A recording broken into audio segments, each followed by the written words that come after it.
Only women can, is what we've learned tonight. Greetings and salutations, and welcome to Hacker Slash. If you're joining us again, welcome back. Wake up, puppet. Time to work. If this is your first time listening, welcome to the party.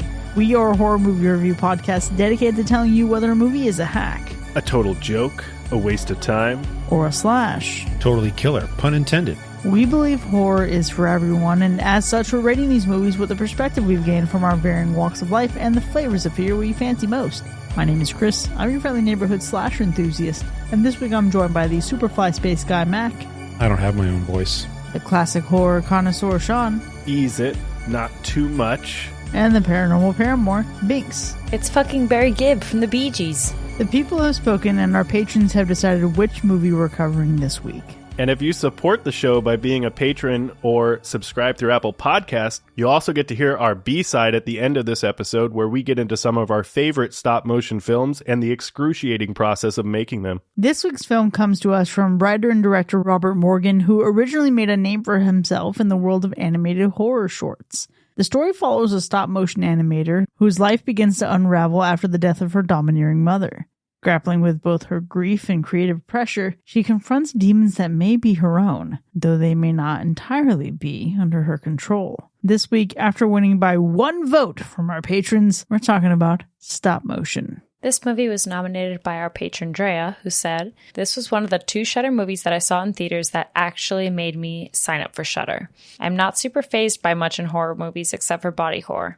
This movie is slightly predictable, but what really got me was the second half of the movie when things ramp up. The props and effects are really well done, and there is one body horror type scene near the end that I physically started to feel ill, and if the scene had gone on for another 10 seconds, I would have had to walk out of the theater to regroup myself. There's also one sound element that I noticed within the last 10 minutes or so of the movie that is one of the main reasons I want to rewatch it. It's a subtle sound effect that you don't clearly hear until the end, but I want to rewatch this movie and see how early on it starts. Overall, a really well done film that, while predictable, is so artfully done that I was impressed it was a Shudder movie." Well, I can't wait to see if this movie was as impactful for the rest of us, but for now, who's seen this one before? I've not seen this. I've seen Puppet Master movies, but never stop motion. Yeah, this is one that I actually remember starting and not finishing. I don't know what that says about the movie, we'll see. But in all seriousness, I think I put this one on late one night and literally just fell asleep and never got back to it until now. I didn't even realize that it was a Shudder film. I had heard about it on social media briefly, but I never got around to seeing it. I just know people talked about it, but I had no idea where it could be watched. Yeah, very similar to that. I heard a lot of great things about this while it had its theatrical run. I don't remember why we didn't add this to the lineup, but I do remember hearing about this. I could have sworn Paris told me about it and she said, doesn't ring a bell. But the mystery surrounding this, seeing Drea's recommendation, not remembering exactly who told me about how phenomenal this movie was, it really set me on the path of thinking, okay, this is probably going to be pretty good. I didn't want to get my hopes up too high, but knowing that this was kind of like a psychological horror film, I expected this to be really fucking creepy and really fucking tense. Gosh, I had no expectations set for me. I did not read the synopsis, didn't watch any trailers. I just dove right in. The only thing I kind of expected was, because of the title, maybe we would have some murderous claymation or something. Yeah, I also didn't watch the trailer for this movie, and I didn't remember much about this movie other than the stop motion stuff in general. So I'm really expecting this one to be, I think to your point, Chris, maybe a little bit creepy, probably to be a little bit trippy, with the stop motion. You're mixing in horror and all of that. Because, I don't know, maybe it was when I was all loopy and falling asleep on the couch, but the feeling of this movie felt like maybe a nightmare or a fever dream. So I honestly anticipated a low-budget film. Indie, for sure, but that doesn't necessarily mean that it's a bad thing. If anything, that interests me more because I think that those films have definitely been hitting lately, especially in horror. It has the girl, coincidentally, from Speak No Evil, which we literally just reviewed. So that's funny. Did you guys not realize that? It's the same main girl from the most recent 2024 Speak No Evil. Holy shit. Yeah. Oh, yeah. So when I saw her, I was like, well, she knows how to play someone that's gone a little bananas. So I guess there's going to be that. But I was curious about how the actual stop motion was going to look like, because I think that's what's more interesting, is the idea of combining horror with live action in this particular way, assuming that the budget was going to be low and indie. I don't even know if that's actually the case. That was just an assumption on my part, but also because I had no idea that Shudder was a part of this. So I'm sure it's actually bigger than I realized. For sure. And, thinking about the stop motion of it all, you hear about the stop motion, you know that there's going to be some presence of that. But I was more curious about what they would do in terms of stop motion as a metaphor for whatever story they were trying to tell. Now, one thing I had no fucking clue about was the context of the story of this film. I had zero expectations surrounding it. I didn't look up what it was about on IMDb. I walked into this with a very open mind, and I'm going to be real. We're recording this on a Tuesday. We were supposed to record it on a Sunday, but this movie fucked me up to a certain degree. Because I hadn't looked up what it was about, I was caught off guard by the dynamic that we get between the main character and her mother. It's clearly stated on IMDb what the fuck this movie's about, and it was just completely off my radar. But this movie and its performances, its storytelling, it hit a really raw nerve because of where I am in my own life and the things that I'm contending with. And while it's certainly not to the same scale or degree or even erosion of a relationship that we see in this movie, it absolutely preyed on my tender sensibilities. So I think as we go through this episode, I'm really trying hard to separate what fucking hurts because it hurts, and then what fucking hurts because this is a good movie, and what fucking hurts because, I don't know, I'm just in a weird mood. But I'm going to tell you, when I was watching this movie, in the beginning, I started crying. And I was like, well, fuck, man, this is going to be one hell of a ride, because you can absolutely feel what a suffocating experience this movie is. It wasn't the same feeling I ended with, but holy shit, it started me off on a very intense note. I think of all the things you feel while watching it, none of them are words that mean good. That's for sure. I think I mostly just felt unwell while watching this movie, and I was eating breakfast when I turned this on. That was a mistake, okay? Because if you had any appetite jumping into this, it will be destroyed. You won't only probably feel depressed and sick, but you will feel nauseated, like stomach sick, not just mentally.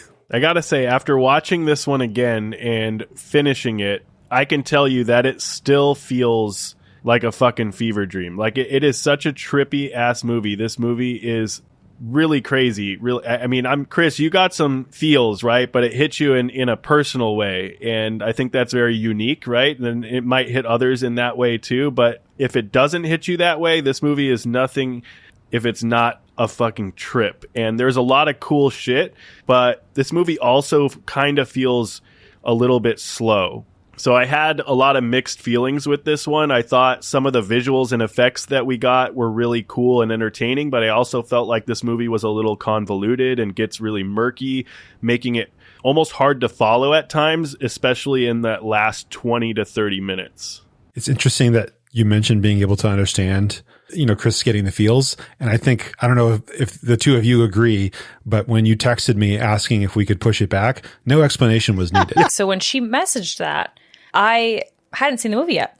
So I didn't even know what she was really talking about. I guess I just assumed, knowing the situation at hand. And so going into this film, not knowing a single thing about it, I just knew that there would be animation, whatnot, but I didn't actually know what the movie was about. I didn't review IMDb beforehand. I didn't see a single thing about it. Like I mentioned, I didn't even realize that this main girl was in the movie until her face showed up. And I was like, wow, this is hilarious. We literally just reviewed this episode last week or whatever, right? So I would say that the film, I agree, is suffocating, sad. Definitely a slow descent into madness, for sure. I felt like 2 out of the 3 of those things, which I would say is a passing grade. My problem is not so much the slow part, although that's definitely true. It is a bit predictable. So I think that deterred me from feeling the feels immensely and like really sinking my teeth into it as I was watching it, especially within the first 30 minutes. I knew exactly the context that Chris was trying to provide in her warning in her text message. But I don't think that this film was trying to be some kind of like cerebral piece. I do think that it is effective in sending out that strong message about this sense of control and this lack of identity that you may have outside of a controlling relationship that you may be in, whether that's parental or it's not. I think that is extremely effective. And although I didn't resonate with it as much as I usually would have, because it seemed to be very predictable to me, I still felt that slow descent for sure, that suffocation to some extent. I just didn't feel as sad, but I did empathize for those that would feel that way for sure. Well, I'm glad you can empathize, but holy shit. Let's talk about the trippiness of it and the descent into madness, because what's surprising to me is how wildly different the second half of the movie is for me. For me, this starts strong. It comes out with a lot of intensity and emotional burden. And that I found to be the true horror of this movie. And that's, for the listener who hasn't seen this yet, that's not what makes this a horror movie. That is just my personal perspective on it. But there's plenty of horror movie goodness that you're going to get later on. But holy shit, I have never in my life gone from so vulnerable to so unbothered in one setting, because trippiness is a big red flag turnoff for me. And that is something where, Sean, you said it earlier, the movie feels convoluted. It started out having so much to say, and I do think it attempts to still say those same things at the end, but it just got more and more and more complex and also wild, and it seemed to be tripping over itself. There's a lot there that is very strong for a very specific horror fan, and man, this is like the tale of two halves of a movie for me, because it wasn't me, bro. It's true. Like it's the trippiness and what it does in the second half of the movie is like a whole different ball game. And I was actually surprised by the stop motion animation segments of the film, because I really didn't expect, I don't know what I expected given the name of stop motion and all that, but I didn't expect it to really heavily play into the stop motion aspect of it all the way that it really did. And I think maybe it's a double-edged sword, because while the stop motion was super cool, maybe they used it so much that it just got lost in the sauce somewhere in the second half of the movie. I think it was well done, though. The stuff that they did looked super fucking creepy. I really enjoyed how they integrated the story into these segments of the stop motion, what they tried to do with it. I think it was really cool. The idea was really cool. But yeah, my biggest disappointment with this movie is hard to pinpoint to just one particular thing. It really is, because ultimately I feel like they tried to do or say or show too fucking much, right? Like, and it just didn't work in its favor. I feel like it worked against it, actually. And that might be, I thought going into this, that might be an unpopular opinion. Maybe it's not. I don't know. We'll see. But I don't know. I think that's kind of like my take on it. We'll see where everyone lands. I'm with you guys on that one. I think that my gripe with this film, like I shared a little bit already, is that it's a bit of a pendulum swing towards the second half, but one that I just quickly caught on to. Maybe it's the nature of our main character, what she's going through in the first 15 to 20 minutes, knowing her profession, and kind of just getting this idea of like, what is your identity and what is your voice? Trying to not reveal too much. And it's kind of, I'm sure it's annoying even for a listener, right? Because it's a spoiler free and you want to know the disappointments, but we can't quite get into what it is specifically, right? Without revealing it. I would say in summary, it's just a matter of how they choose to tell this story in such a dramatic shifted way that goes from something that we can really understand to something that is very off and weird and trippy. We keep saying that word, like just this weird dysphoria. And it's odd because I guess it is so starkly different. But here's the one warning I'll give you, and it's definitely my biggest surprise. There is body horror that is incorporated into this film. So we talk a lot about animation and stop motion, but there is a lot of body horror in this film that I was not expecting. And I have to agree with Drea, our patron who nominated this. That particular scene that she's talking about really had me sick. And When Evil Lurks is one of my favorite films that we've reviewed. And I watched that one while having breakfast. We definitely regretted that. This is one that I was having. If obviously we're doing this on video, but for our listeners, so you can see what I'm holding up here. I ate spinach and artichoke dip. Okay. This one that I'm holding in my hands while watching this movie. That has to be one of the stupidest things I've ever done in my 32 years of life. Love it. And if it had been red, like some type of red pepper hummus, even better. Absolutely fuck not. Yeah, for sure. There's body horror. But this is what's wild to me. When Evil Lurks fucked me up with a body horror, I felt like I was going to throw up looking at the particular scene that we're not going to discuss at length here. You can go listen to that episode. But this body horror did not faze me in the slightest. No, I was disappointed from the get-go, right? And so it was working against itself for the rest of the movie for me because, Chris, you grabbed onto something with our main character and could kind of align and empathize. I was still just pissed because once again, people with chronic illnesses are depicted as burdens upon somebody in their life. Looking at you, Night Swim, it's just upsetting, right? And so that's how we're starting the movie off, is that's what's on my mind, and everything else I've lost a lot of respect. But then you're anticipating some kind of really strong growth and really strong character arc, and I don't feel like we got that anyway. And so when you're talking about is it scary or not, I don't even care. You know what I mean? Like whatever happens to any of the characters at that point, not interested. So there's no stakes because whatever could happen, I'm fine with. Not much does happen. Let's just say that. And so, yeah, the stuff that we get on screen, I'm kind of like, that's gross, but I'm not worried about it. I think it's hilarious that Mac has the biggest, like, fuck you, Mac energy that I think I've ever seen him have on the show. Listen, there's a lot in this movie that is terrifying, but it's not the movie. It is a lot of the subtext of the dynamics and the characters. That's it. So, Mac, I think what's really interesting is you identifying this reality that there's another movie that paints someone with chronic illness as a burden. And from my perspective, I'm not looking at the chronic illness being the burden, but rather how someone is leveraging that chronic illness to control and suffocate another person and diminish their value or sense of self and identity. And that, for me, is the real horror, right? So there's stuff in here that can be real fucky, but I'm so glad that for Binks, it's the body horror. That's pretty gross. It really was. And I go back to what I said about empathizing with those that can relate to that degree, because it's pretty apparent how toxic the situation is in this film. Definitely. I think whether you've been in those shoes, you know someone that's in those shoes or not, it's very in your face and obvious. I think what's odd is just how it turns itself, how it develops, where it goes, and then you just kind of forget what kind of film you started off with a little bit. But in terms of fear, I would say that's definitely the toxic relationship and what you were talking about. Yeah, that's definitely in the more humanized level of fear. Yeah.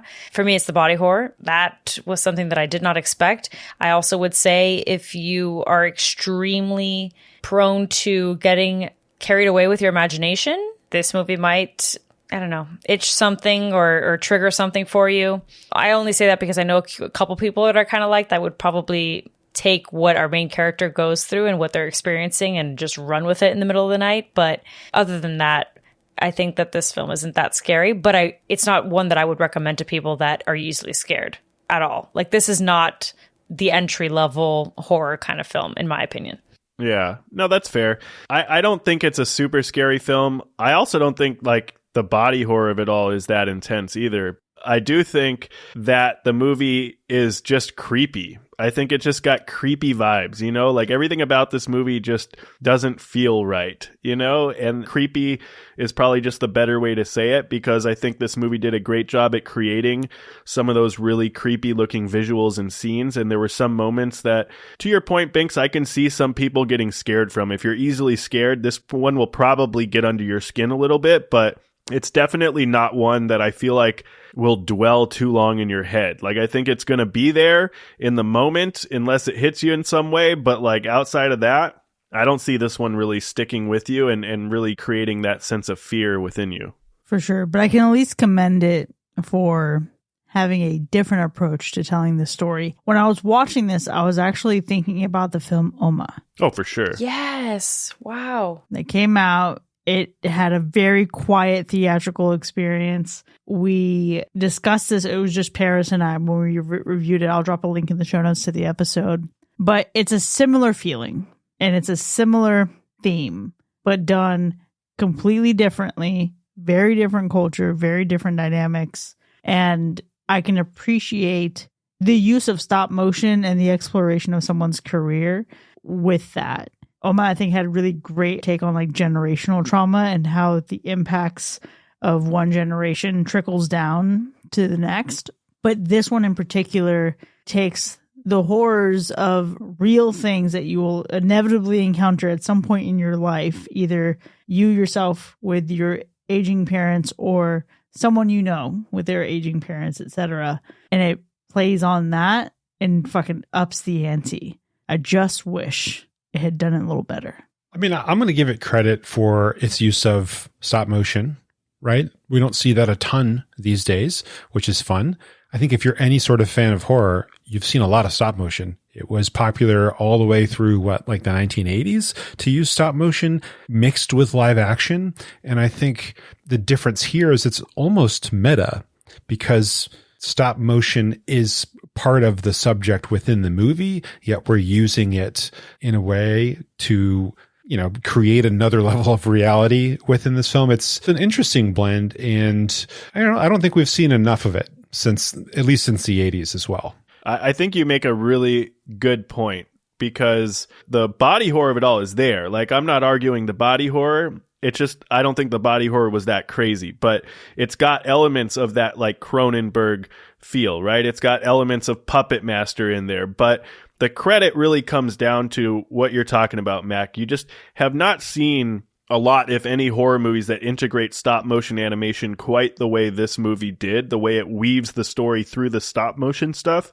And it just feels kind of cool and kind of different, Yeah, I would say also just seeing it from the lens of an animator is kind of unique in a way. We don't see that often. We do get it a lot from writers in general. So that's like that very thin hair-like line with this film because she is a writer to some extent, obviously a storyteller. She's an animator more specifically. So that element is cool. But this idea of a writer losing themselves into madness, I mean, we've got The Shining, we've got Sinister, we've got all of these things that we've seen reviewed, all these bigger blockbusters. I could give a long ass list, but also the dynamic between a mother and daughter, like this one explores, reminds me a lot of Carrie. And that one just more particularly because I just recently rewatched it. It's one of my favorite movies ever.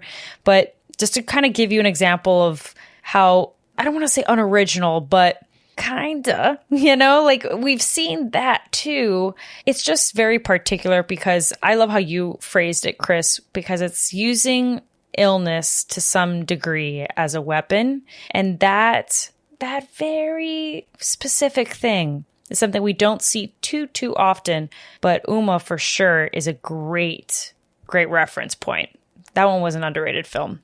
Wish I'd been on that episode or on the pod, but then because that one was a good one.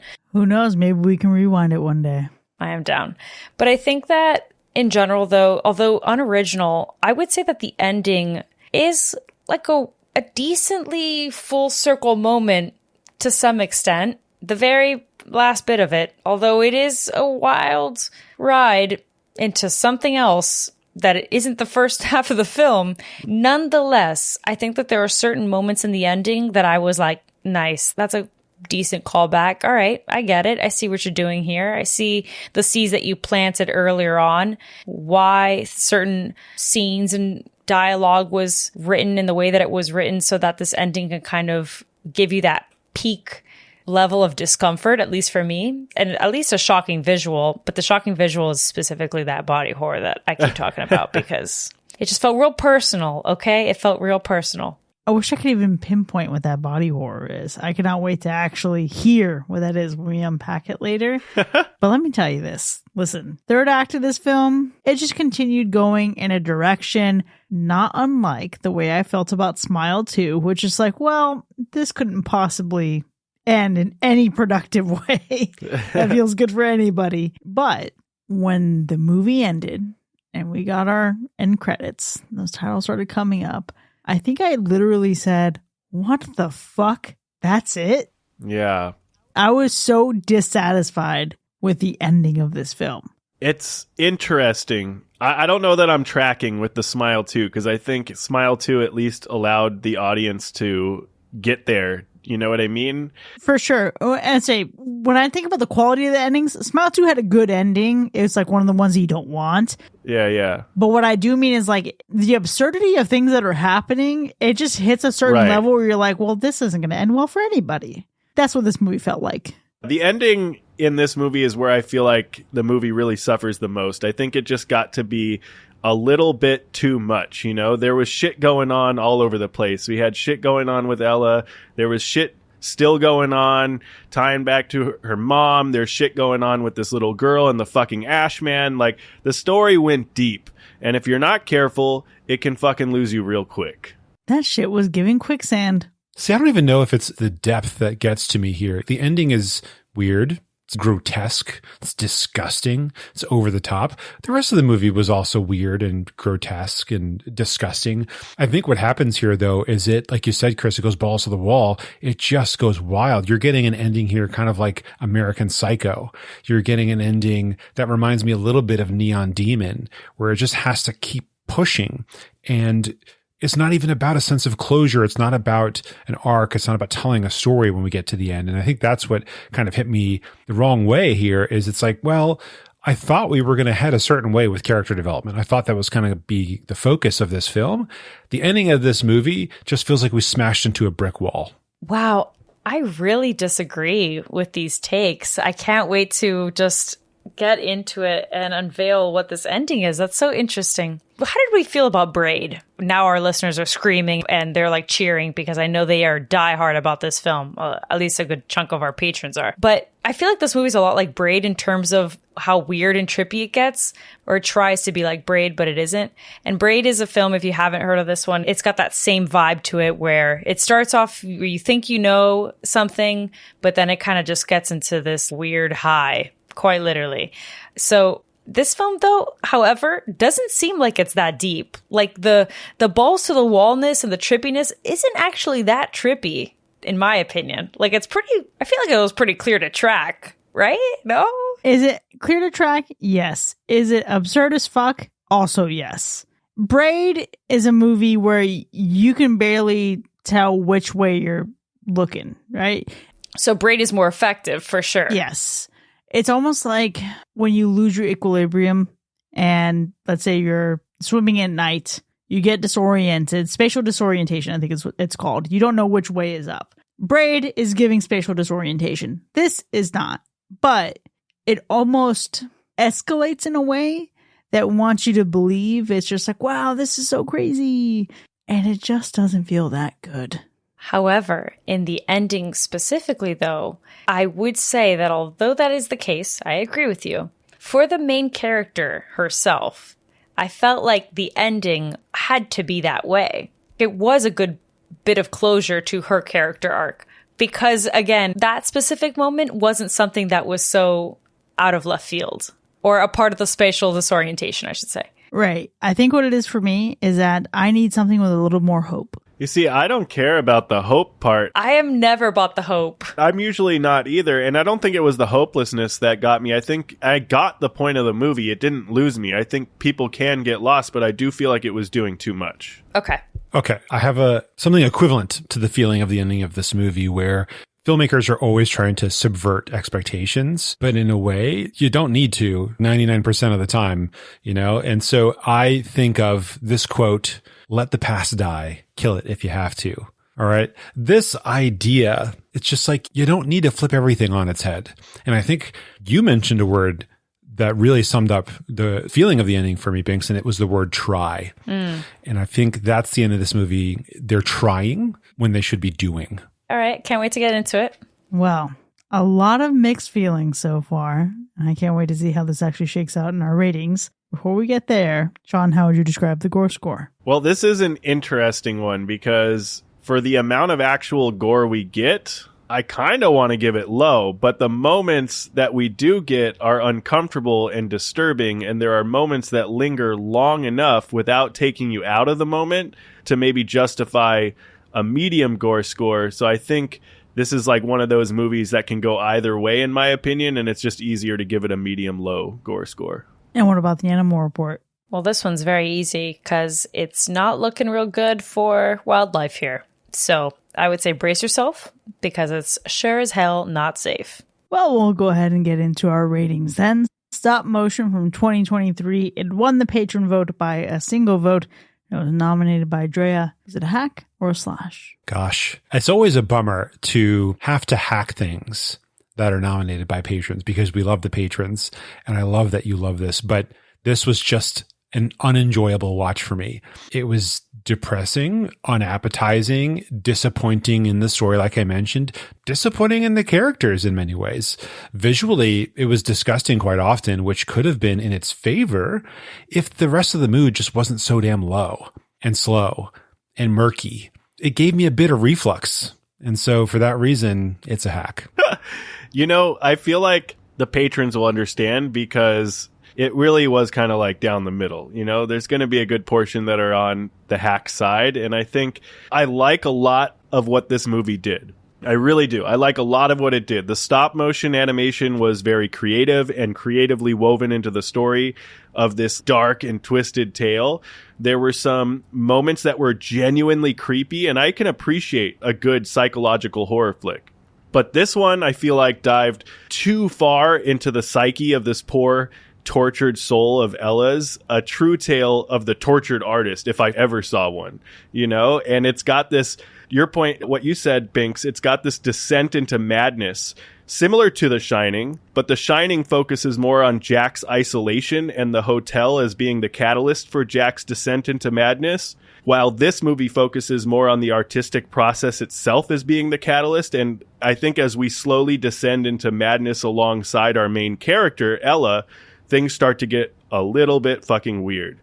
And this movie dives deep into this character's trauma, maybe deeper than we wanted to go. Maybe that's the uncomfortable feeling of it all. And it's here where it feels like it starts to become a little bit too much, at least for me. And I appreciate the depth that this story has, but it fails to deliver, to me, a coherent story that allows the audience to really play along. I think it just does too much. And overall, I like what they were saying, but it took too long to get there. And I think that they just did too much. And because of that, it's more stop than motion for me. So it's a hack. You know, this is not going the way that I thought it was going to go. And it's kind of funny because I was a little bit on the fence. But here's the thing. I would say that this film definitely starts with a great first impression, with a scene that kind of gives you a glimpse of this like inner turmoil you're about to witness unfold that we've already talked about a few times already.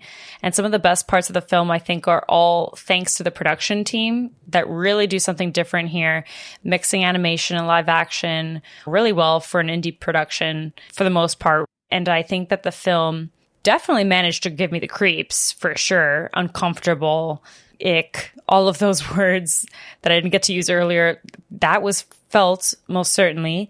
And I think that I really appreciated the weight of this plot and the relationships that we're seeing. But after a while, I think because I was already tracking what was going on and I found it all predictable, I kind of just let that go real quick. Like once that first half of the film ends, the rest, when shit does hit the fan, like we keep saying, I'm like, all right, here's a film that I've seen 5,000 times before.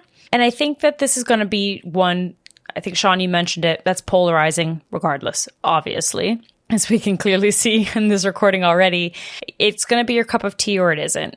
If you like art house films, I think you might enjoy this. I personally don't think it's that mindfuckish and like cerebral, like I said earlier, because again, if you are like me, that you consume that kind of media and those stories often, I think you can catch what's going on very fast. But I'm going to actually give this a slash. But it's specifically because of that production team. And I think that that's the part that if you just enjoy a visually appealing film and a decent, good time, then this could be the film for you.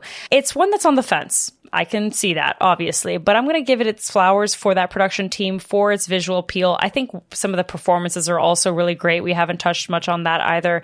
That's what really swayed this over the 51%. Well, hey, so glad you showed that, Binks, because let's just take a moment to remember the core spirit of our show focuses on how different people raised in different socioeconomic backgrounds who have all lived different experience, all received the same film, and just how varied those experiences could be, right? While we often find common ground, the experiences I've had and are living through are very different from Mac, who is incredibly different from Jean, who is incredibly different from Binks, and we're conditioned to think differently, to feel differently, and to watch differently. This movie hit me, and it's probably because, and this has occurred to me as you're all speaking and sharing your own results, for all we've spoken tonight about descents into madness, this movie hit me probably because the last 2 years of my life have felt like my own descent into fucking madness. Very early on in this movie, I realized it was going to fuck me up, and it did fuck me up until it stopped doing that. And I don't know that I've ever experienced such an intensely hot and Arctic cold sensation in the same film. And that's problematic for me. I was willing to go there. My heart was on the table. I was in it. I was vulnerable. I was along for the ride. But the execution of this film fumbled. Our leading lady delivers an incredible performance, and I have so much to say about her and the dynamic between her and her mother in the spoiler zone. I can't wait to talk about her. The stop motion is absolutely rad. I'd watch a whole movie of just the Ashman. The allegory is strong, but the mechanics of this execution are just too messy for me. And I think, as much as I hate to say this, and I really hate to say this, I might need to suffer through this again. I might need to watch it one more time, unclouded and unbiased, when I'm in a better headspace. And I think I need to do that to really know where I stand. For now, it's strongly a hack. And with that, Stop Motion from 2023 has earned 3 hacks and 1 slash. Sorry, Drea. We still love you, and I hope you love us. Now, you can find this movie streaming online, because while we've had a robust discussion here, there's a lot more to discuss when we return from our break, and we need you up to speed for that conversation. If you've already seen this, please let us know in our Discord server what you'd rate it. We want to hear from you. You can find the link to join that conversation in our show notes. And when we return from break, we're going to dive deep into the spoiler zone territory, figure out which body horror Binks is talking about, and maybe she can sway us on this ending. We'll see you in a bit.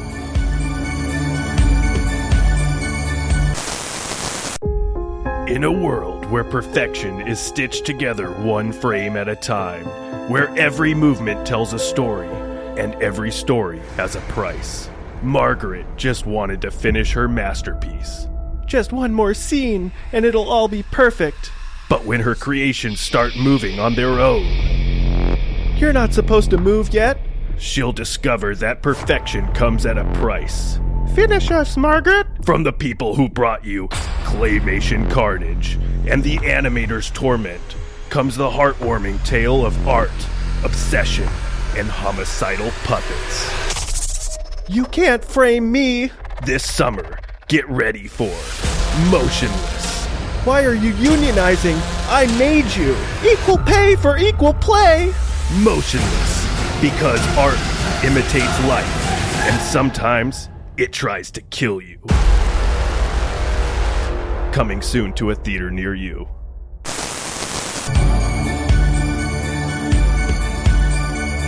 Welcome back, folks. You are now entering the spoiler zone for Stop Motion from 2023, which has earned 3 hacks and 1 slash. Now, we have a lot to get to here, but before we get into the specifics of our ratings, let's go through those kills. While we don't really get many kills in this movie, we see a total of 4 deaths, one of which was not real.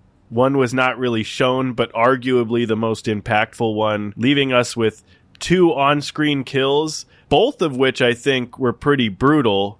So I just got to know, out of all of these 4 kills, what did y'all think?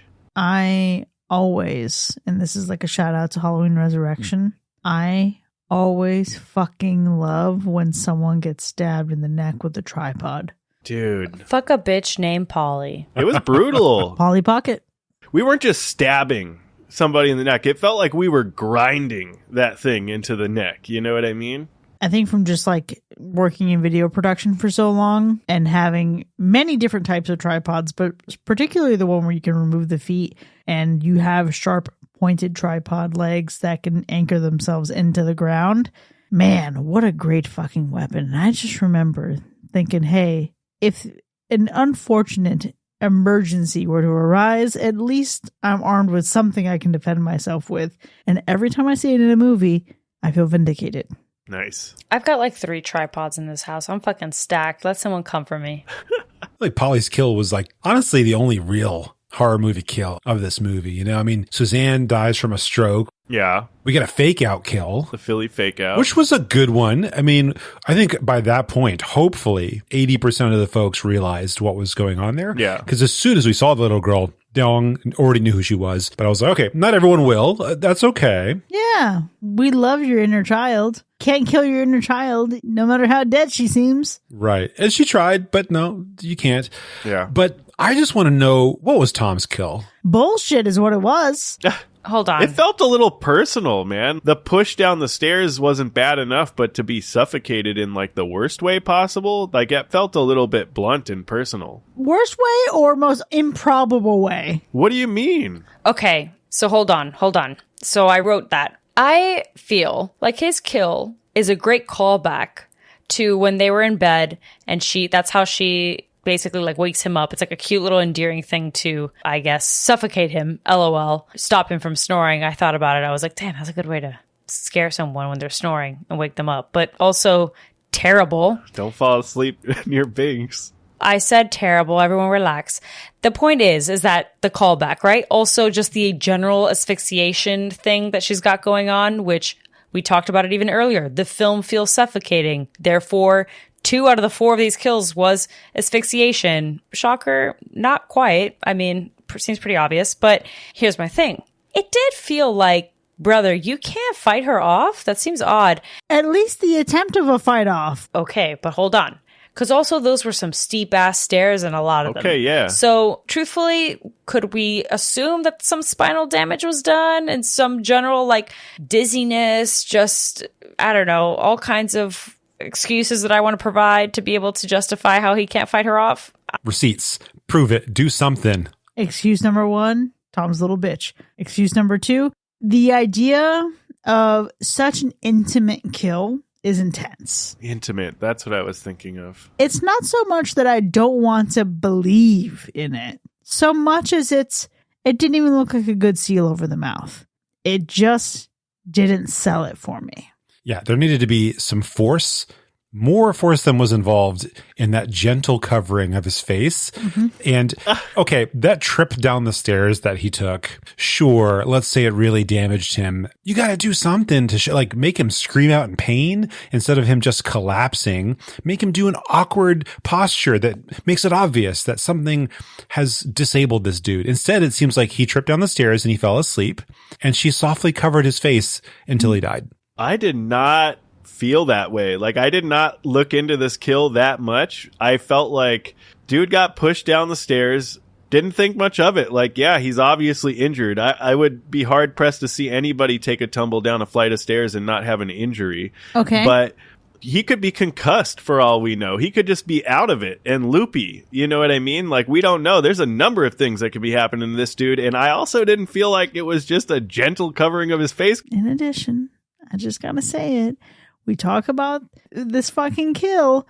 Think about all these final girls who are falling downstairs and just have to, limp on through it. Tom needed a little more fight. I'm just saying. Only women can, is what we've learned tonight. Only women can. Oh, man. And I'm here for that. We can crap on this movie a lot for the failures that it had, but I got to give it credit. it's disgusting to look at for most of the film. And when he's turned into, what would you even call that? A figure, a puppet, whatever. He and Polly become these things. They're nasty. They're just gross. But at the beginning of the film, we get some lovely stop motion animation. We get some really cool looking, neat little characters. And I was here for that. Before we started integrating meat and corpses into the animation, I was enjoying that stuff. You know, make those little dudes come to life and attack the main characters. I'm here for it. At least they're nice to look at. The stop motion is really great. I disagree about the meat and incorporating it into the stop motion, because that's what makes it horror. If not, I'm watching Frankenweenie, like we're talking about. I'm watching Nightmare Before Christmas. I'm watching all the other little, sad, or Coraline. Actually, I'm watching Coraline because that's a perfect correlation there. I won't get into it too much because Chris famously has not seen Coraline. Listeners, we can unpack that in the B-sides. Please listen. But I would say that incorporation of the meat and everything like that is just so divine and a testament to, again, why the production team is the sole reason and the main reason that people should watch this movie, at least, because they knocked it out of the park. Yeah. I also, though, want to highlight there's the moments where they're talking about the 3 times the Ashman visits. And on one of those times, she goes to her door and she sees a bloody eye staring back at her in the peephole. Yeah. Fucking fantastic. That's the horror movie shit we're talking about here. The puppets, the stop motion characters. Listen, it was really fucking cool. I liked it. I can also say they look really fucking weird. That's fine. That's also, 2 things can be true. Yeah.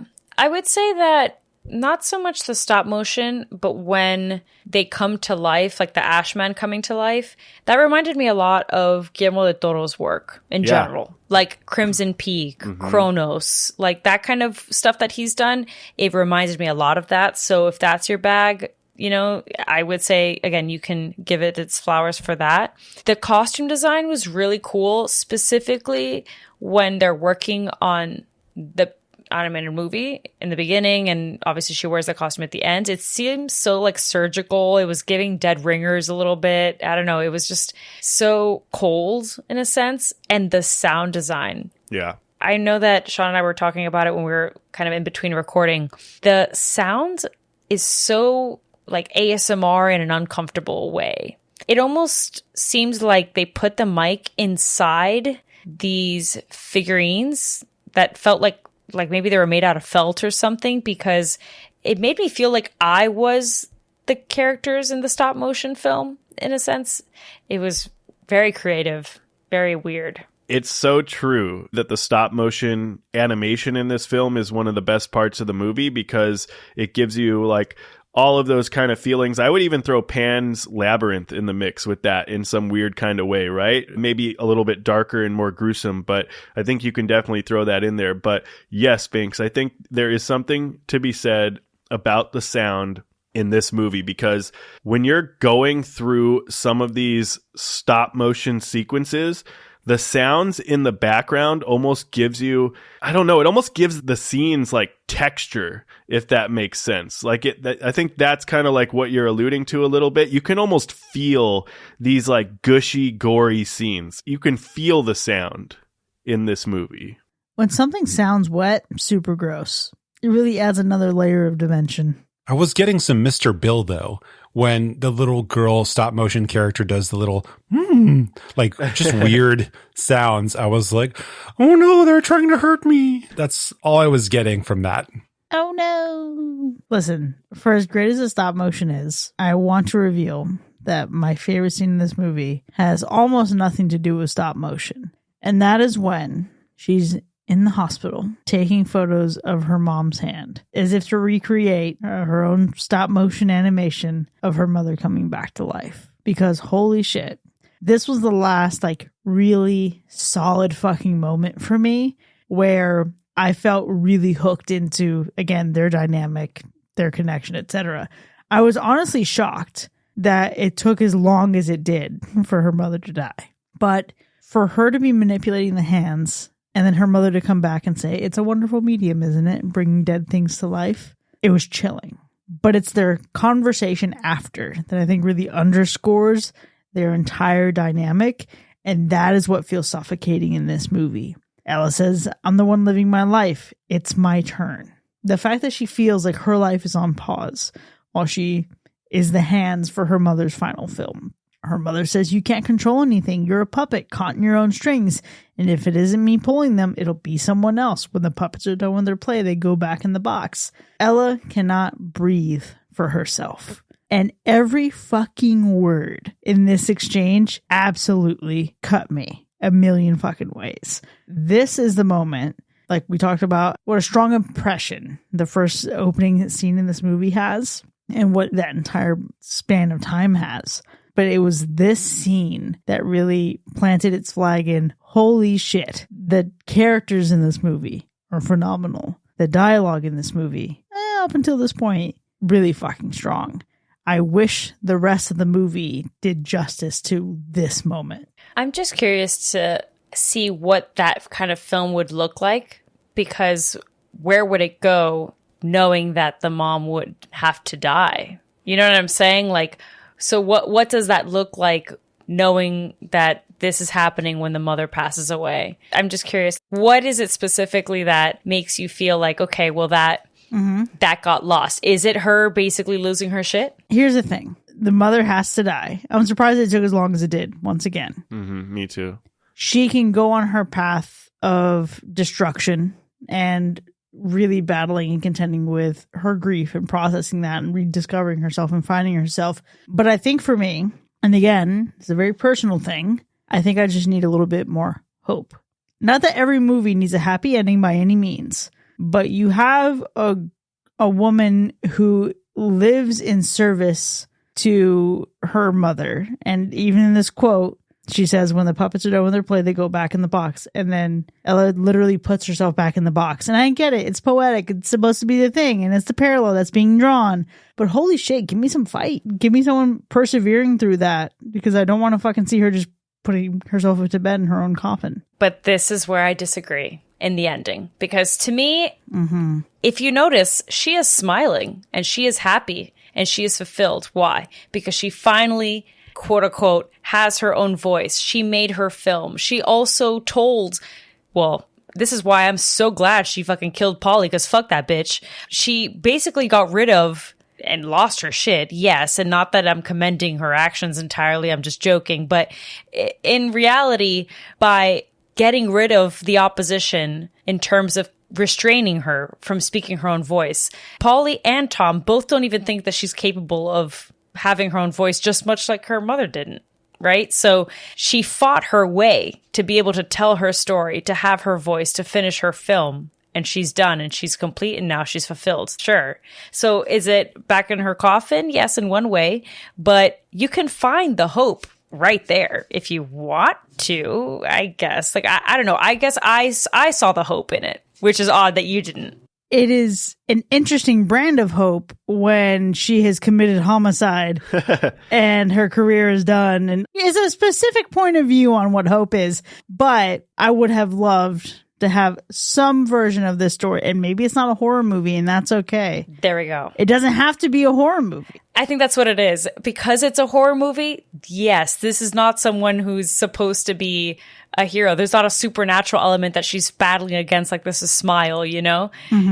I think that that's where, if this was a drama, absolutely, then I wouldn't have liked this as much. Yeah, I would have respected this and liked this as a non-horror movie, because I think for as powerful as the beginning of this movie is and the dynamic between Ella and her mother is, I think I just needed something with a little bit more hope, personally. I don't even think it's necessarily hope that's the issue for me here, because she is attacking the wrong person here. I think the focus changes in this film, and that's what feels off when we start to kind of move throughout the story, is that in the beginning, we're focusing on her, we're focusing on her mother, we're focusing on that dynamic, and we're focusing on the fact that she recognizes that this is broken and toxic and that growth needs to happen.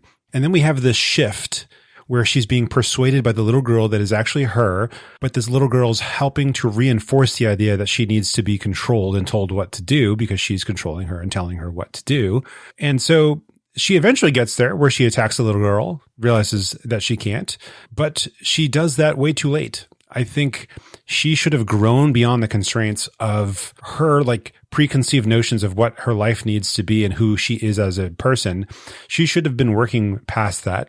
She should have been succeeding despite this opposition and not, well, if you can't beat them, kill them. You know, she should have been showing them really what was inside of her. And these nightmares she was having, I mean, one of my favorite scenes of this film is when she gets turned into the tiny little stop motion character and has to run away from the Ash Man. Absolutely. And slips through the wall. And then she makes it into that weird golden room. That whole segment was gorgeous and creepy at the same time. But I like the idea that we finally get to see in her brain now that she's computing, I'm this little person. We just never get to the point where she realizes that she has to and can control her own destiny. It just plays into this idea that like the whole thing is written out for her by this little girl, by the ghosts of her past. But in reality, she should be forging her own future. And I think that was maybe it's hopeful. Maybe that's what I'm thinking of here. But I think we should have been working through her issues and not like pushing her issues to be even more in control of her than the person was in control of her. But the reality is that that would have required her to have people in her corner and around her that would have facilitated that kind of reflection and confidence. And the people that she does have around her don't even believe in her. And it's not like she's going to therapy. I would have preferred that she find it within herself rather than having to get it externally. Right. And I thought we were headed that way. I thought that these little scenes that were being animated when she was not conscious, I thought that was going to help us get there. I think that's why I liked that scene, you know, because finally, all right, she sees that she's the girl. Now she's got to do something with that information and move the story in a way that she decides. Yeah. But then they drop the ball there. Yeah. In my book. I agree, though. That was a really great scene. And I think even like the early on scenes where they're first starting to tell that story and you get the scenes of like the Ash Man like coming around to, you know, to the rooms before you get the whole scene in the third act when she's tripping out and the Ash Man comes crawling out of the mound of the table or whatever, and then she becomes the wax figure, you know what I mean, and starts running. But even the scenes where this tale is first being told by the little girl, I think were really well done. But there's just like so many great little segments of this film. You know, Chris, you mentioned like the bloody eye peephole thing, like that was super good. There's even like a nightclub scene that I feel like was like a trip out scene that it felt like she was on some like drug induced psychosis trip out, like she was like Val Kilmer in The Doors or something like that. Like that, it brought me to like that movie for some reason. So there was a lot of really cool stuff happening here for sure. But just listen to everyone's takes, and I don't know if we could really make a better movie. I think maybe there's like some deeper trauma here, and maybe to an extent the mother is not the main antagonist. Maybe there is some abuse here for sure. Maybe the mother being gone in, you know, maybe in like a coma or whatever, caused this separation where she wasn't being controlling and Ella was able to think for herself and resurface some of this trauma and takes her down to this descent into madness that we're talking about. And maybe at the end of the movie, it switches it up and she's able to pull the plug on her mom and now she's pulling the strings. Maybe that would have been a crazy ending. I don't know. But I still think all that stuff before, like the mom not dying in that way, I think still kind of plays in. So I actually couldn't wait to like talk about that because there was one thing on my mind with this whole trauma aspect and the mother and the Ash Man. And I think the Ash Man is very interesting. Like, right, we have the little girl, which we know is a younger representation of Ella. But I feel like there is something curious about the Ash Man and what he represents. Like, does he have significance, a potential male figure surfacing from deep within her self-conscious? Maybe there is something with a father figure that we don't know about. Maybe a boyfriend of her mother's, maybe some kind of abuse happening there. You know what I mean? I don't know. Yeah, that's a good point. I could see that. I think that it's right, like you're saying, like, could we? I don't know, but there's definitely other options that could have been at the table to tell this story. In general, I would have wanted to see more of the interactions between the mother and the daughter. So although, yeah, I'm surprised that she was alive for as long as she was in the film, I really wasn't anticipating for her to have had the stroke so early on to begin with.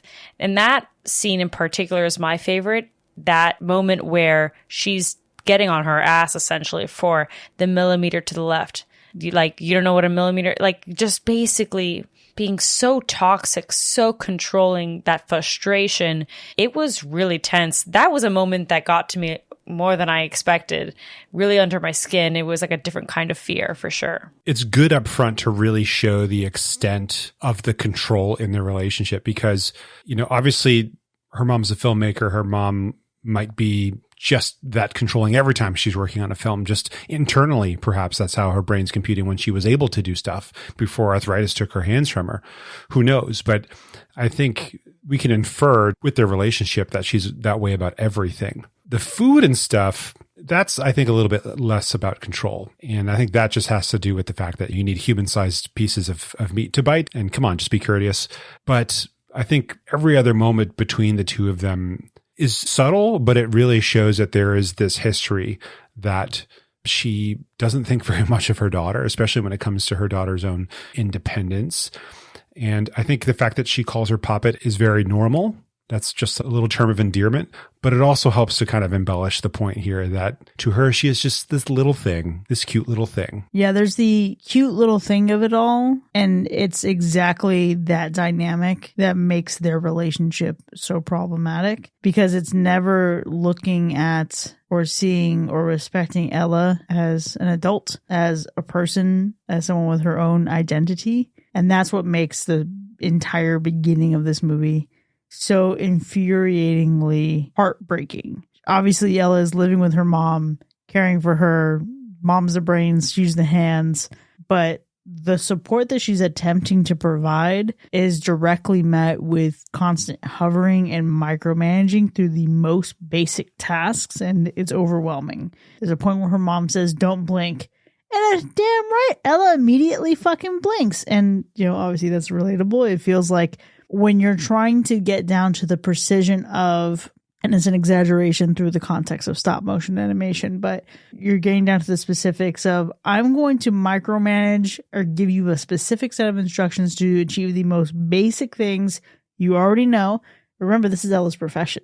It's not like she is a complete novice to this and is just being the hands. But her mother only sees her as hands because she doesn't value her own experience, because she doesn't value the woman that she's raised. And that's where it's tough, right? It's Ella saying that she likes this filmmaking. She says she's good at it, and she feels like she's bringing something to life. But maybe what she's bringing to life is everyone else's vision except her own. It's clear, right, all throughout this movie, her creativity is stunted by her grief. And she's been grieving her mother long before this movie ever started. This is someone who is well into this routine. They've already been in this cycle. This is someone at the end of being able to take all of this. And when you see how that impacts and shapes her art or her dynamic, the fact that people even seem surprised to see her going out because her entire existence is caring for her mother.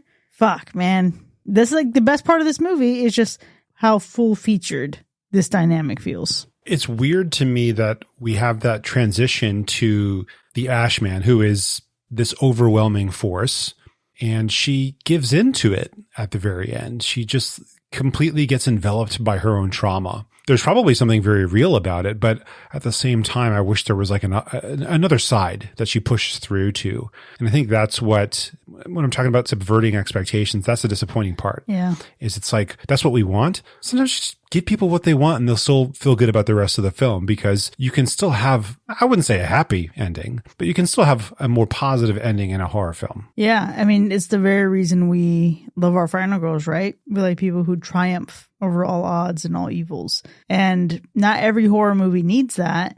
But Jesus, when you have something as thick and dense as this, it'd be sure fucking nice to see someone go through this shit and come out the other side of it, having reclaimed their own sense of identity and can live to enjoy that life. Yeah. That they're not just right. going down to the whole expiring and the downfall of that, and finding themselves and finding their sense of closure and freedom meant literally closing their life. I mean, I get it, but at the same time, you know, like we have all the final girls and that's great. And then like, because we have all the final girls, sometimes we need this depressing story where there is no hope. You know what I mean? And I feel like that's what makes these types of movies hit in that way. So like, I'm not mad at this film for the way it ended as far as like the outcome of everything. I think if it ended another way, it would have felt too Hollywood. It would have felt too Hollywood. It would have felt almost like, I don't want to say cheap.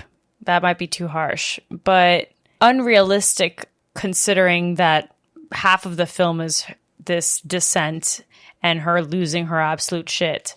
So I guess I just wouldn't anticipate a hunky-dory, like rainbows and butterflies ending with her losing her absolute mind. You can't have both things. I think you can.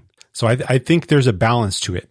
The ending that is bleak, I think, belongs to films that are more absurd or where it's okay to end that way, like zombie movies. When you end a zombie movie with the idea of hope and then everybody ends up getting got in the very end, it's good. It's a good little balance because it's a zombie movie.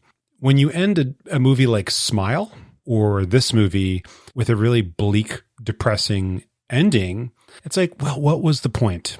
Honestly, she would have been better off, she would have been more alive, let's say. And so would those other two people. I think what you need is a situation in which Tom and Polly look more like assholes. I think that's the kind of ending that I want, is proving them to be jerks and to not be supportive. And yeah, we get a little bit, but then she murders them. So obviously they're not that much of jerks and assholes. I don't know. Maybe I'm just super Team Ella in that way because I thought that they were abysmal from start to finish, especially Polly. I knew the kind of girl that she was from the jump, with that little conversation in the beginning, trying to make light of like, oh, she's out of the cave. You know my situation, ma'am. I'm sure you know what I have going on in my house. Out of the cave. What? Ugh. And the boyfriend? Don't even get me started. It's just, I didn't enjoy them very much, but fine. I guess they could have been worse. So we're supposed to dislike them because they're disturbed by someone's disturbing behavior. They were disturbed and didn't give a fuck about her from the jump before she started to lose her mind. So, and I think that's why you get to a point where she can herself work past this junk and realize that. And I think when it comes to like character development, that's where they missed out, is the fact that there was none. There was no point at which she realized, you know what, they're really not supportive and I don't need them in my life because of that. I can push past and I can develop my own sense of agency without my mother, despite the way that she treated me, despite the way that these jerk-offs in my life have treated me. And maybe it's just a sense of burnout, but I feel like American Psycho had kind of a similar ending, right? Where it's just a spiral into insanity. But American Psycho was comedy. And so you're allowed to have an ending that works that way because you have that balance.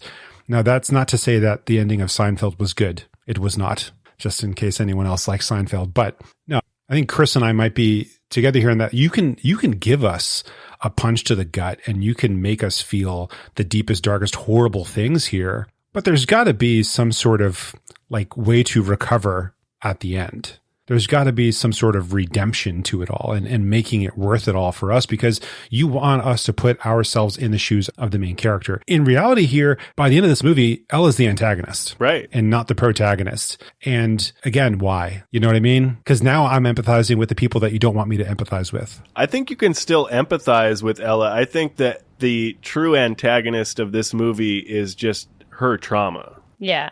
That's the true antagonist, is her trauma and how it's resurfacing. And the Ashman could very well just be a representation of her inner trauma coming to the surface and getting the best of her. Like, there's a lot, but I don't know. I think Tom and Polly were just kind of there to add in some kills, right? Like, I don't think they added like a super significant portion of this movie. They were shithole friends that really weren't very supportive and didn't really care that much from what we could tell, right? And sure, they were assholes and, to an extent, fuck them. They got what they deserved.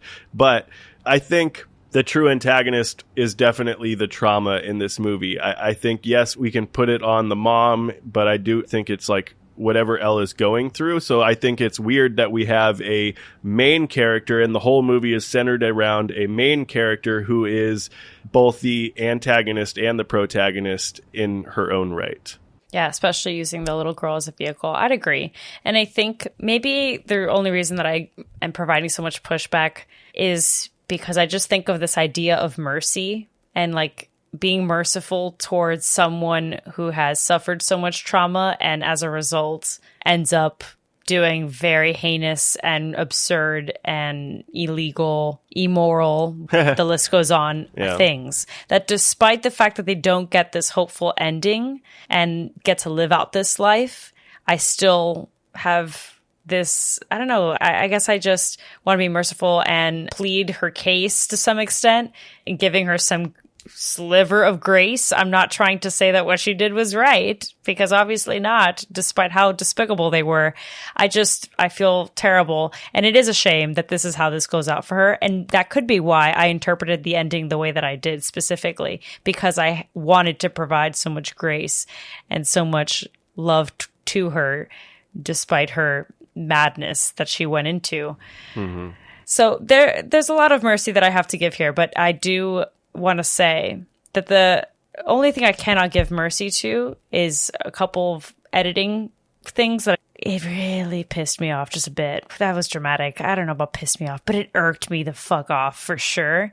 So that has to be the worst part of the film for me, personally. It was 2 moments, funny enough, involving Tom. It was so weird when they go from making out for like 2 seconds to then them sleeping together. It was just so bizarre. You know, they're having a good time and then quick cut into them making out. That's it. I don't even think they actually say anything. And if they do, it's like 2 words, just them making out. And then they wake up the next night. What? They're boyfriend and girlfriend. Just cut to the fucking. I don't need to see them kissing and then whatever. You know, it was just really weird. It seemed off. It was a weird cut. But then later on, they do it again when she says that she wants to shower. Just randomly in his house, says, I want to shower. Next thing you know, she's showering. There couldn't have been a moment where she just walks into the house it was just so odd because you could tell that they just needed something to explain that she's changed locations. I don't know. It just felt like such short scenes that I was like, oh, there has to be a better way to transition this, right? Like, It just felt so awkward. And they both involved this awkward ass boyfriend of hers. Well, you know, before we all have to say the best part of this movie, I do want to throw out another worst part, just as a bonus round here. And that is the mishandling of steak in this film. These people are just walking around their house with steak in their hands or on a weird tray. The plastic's already been removed. That puppy is unsealed and gray. It does not look appealing whatsoever. It looks rubbery when they hold it. Mm-hmm. And it's very, very gross. And it makes me wonder, did the people that make this film, are they eating their steak correctly? Or are they eating it like raw, rubbery, gray messes? And I want to make sure that they're eating steak in a good way. You can have it well, if that's how you like it. Medium and medium rare are better. If you like it well, that's fine, but don't eat it raw and rubbery. Straight up raw and rubbery. That's not appealing. And then to tear it apart with your hands and build a just the way like thing out of it. Trying to bite into it too, just that visual. Nope, I don't like it. Nothing good about it. But I will say, we mentioned it before, the best part of the movie for me was the integration of stop motion with the live action. When we have the two separate, it's interesting. You know, it's cool. Everybody likes stop motion, at least I do. To weave the two together to tell a story, that was really cool. Yeah, for sure. That is arguably one of the best parts of the movie. And if it's not that, it has to be Ashlyn's performance. Because I think if she didn't have a good performance, this film would have been really terrible. Yeah, I'll absolutely echo that sentiment. And I want to specifically point out a moment. And it was the look she gives when a guy talks to her about how it must have been incredible growing up or being raised by her mother, this legendary stop motion artist. And the absolute hate burning behind her eyes when she hears the phrase must have been. That is already like one of my top most hated phrases to come out of people's mouths in the last few years. Don't tell me what this shit must have been. You have no fucking idea. Don't fucking tell me how cool my own life experiences must have been. You don't know what that's like. Let's not do it. Let's spare you. Let's spare me. And let's all just acknowledge that we don't fucking know each other and you don't know the life I've lived. When she just met that with that gaze and then just kind of like passively smiled and fucking iconic. What a great performance. And it is for her and only her and her dynamic with her mother that I will consider rewatching this again. But I swear to you, it has to be years from now, plenty of therapy from now, and I have to be in a wildly different place in my life. At no point, anytime fucking soon, will I be rewatching this movie. Yeah. I actually don't know if I would be down to rewatch this again also, but it's mostly because how could I go without bringing up the body horror that I've been talking about all fucking episode? And it's the thigh. Yeah, well, yeah, come on. We've seen some crazy shit. Nah, that was crazy. She pulled out a tiny little piece of flesh from a tiny little slit. Nah, that was crazy. Her screaming. A little tendon.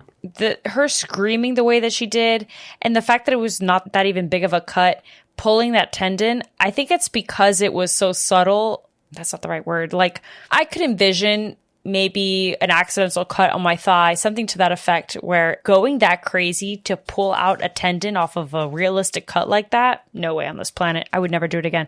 I wanted to scream as I was watching it. I thought about pausing it.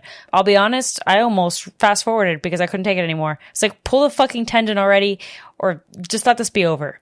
I couldn't take it. It was nerve-wracking. It was nerve-wracking. Y'all talk about me and the fucking ice cream choking and the hair and when evil lurks. Oh, but I agree with that too. That's also nasty as fuck. Yeah. I mean, I agree. That definitely is, it was a good part of the film for sure. It definitely evokes that reaction of like cringiness, like nerve-wracking, like you can almost feel it kind of thing. But I don't think it was like over the top body horror. And either way, I wish I could say that I would be rewatching this movie, and who knows, never say never, it may come around again, but even despite how much I enjoyed the stop motion of it all, I still think the film bit off more than it could chew, and I think it felt like a lot, and if it's weird for me, odds are it was probably weird for some other people out there, and I just don't think I have it in me right now to watch this one again. I'm 100% going to pass on any further opportunity to watch this.